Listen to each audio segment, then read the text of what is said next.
लोकसभा चुनाव 2024 की शुरुआत से ही पलायन शुरू हो गया है एक पार्टी से दूसरी पार्टी में जाने का। अगर हम आज की बात करें तो भारतीय जनता पार्टी में बहुत सारे कांग्रेस के कार्यकर्ता नेता, साथ ही साथ समाजवादी पार्टी के नेता यहां पर छोड़कर अपनी अपनी पार्टियां बीजेपी में शामिल हुए हैं। पहले उनसे बात कर लेते हैं। हमारे यहाँ पे मौजूद हैं गणेश दीक्षित, जो कि पहले विधायक भी रह चुके हैं। उनसे बात कर लेते हैं।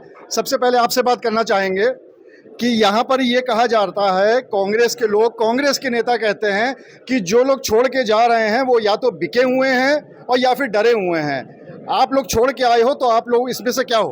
मैं 2.5 साल मैंने जेल काटा है, 3 बार मरते बचा हूँ, तो मैं काहे किसी से डरूंगा, काहे किसी से डरूंगा।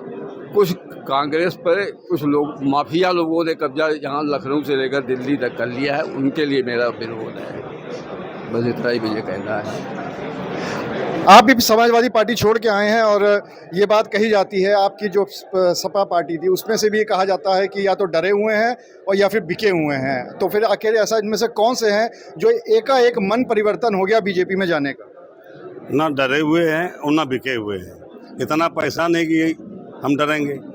और बिकने वाली बात तो ये है कि भारतीय जनता पार्टी के द्वारा जो इस प्रदेश में विकास किया जा रहा है, देश में जो ऐतिहासिक काम भारतीय जनता पार्टी ने किए, उससे प्रभावित होकर के हमने भारतीय जनता पार्टी ज्वाइन की है।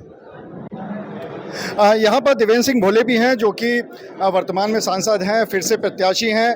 भोले जी, आपके क्षेत्र से बहुत सारे आज नेता, कार्यकर्ता, सबको आपने शामिल कराया है बीजेपी में, लेकिन राजनीतिक गलियारों में एक चर्चा बहुत जोरों से है कि आपके क्षेत्र में आने वाली विधानसभाओं के बहुत सारे कद्दावर बीजेपी नेता आपका सहयोग नहीं कर रहे हैं, और ये बात आपने आला कमान से भी कही है। ये राजनीतिक गलियारों में चर्चा है, इसमें कितनी सच्चाई है?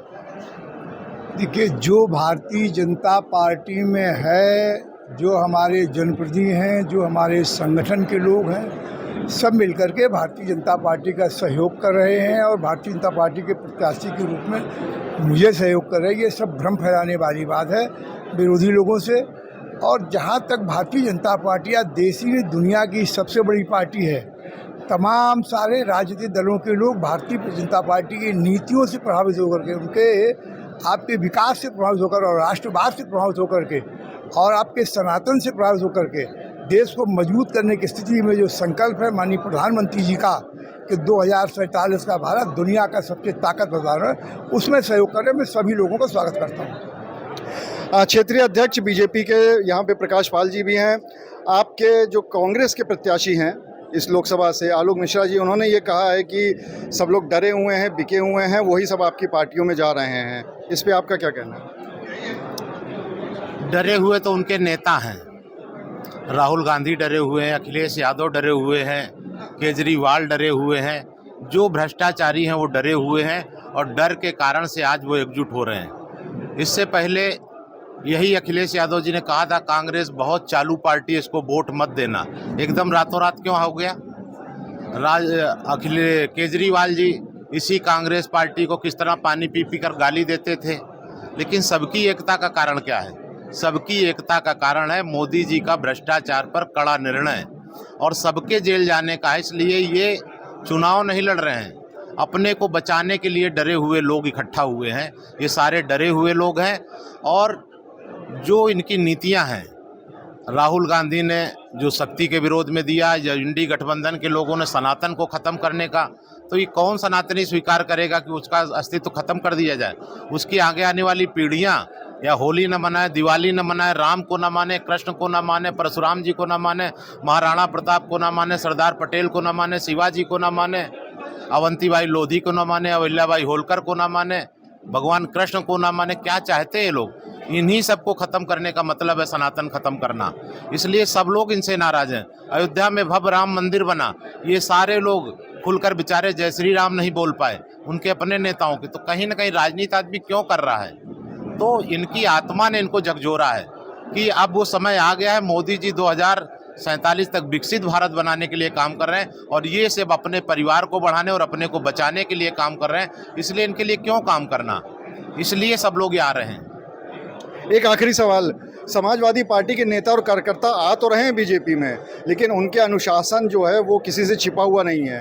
तो बीजेपी में आने के बाद उस पर लगाम किस तरह से लग पाएगी? देखिए, बीजेपी में आने के बाद हर व्यक्ति अनुशासन की तरह काम करता है। बीजेपी एक अनुशासित पार्टी है और बीजेपी सभी को नहीं ले रही। जो भी अनुशासित कार्यकर्ता है, जिसमें समाज में उनका अपना योगदान है, ऐसे लोगों को पार्टी यहाँ पे ले रही है।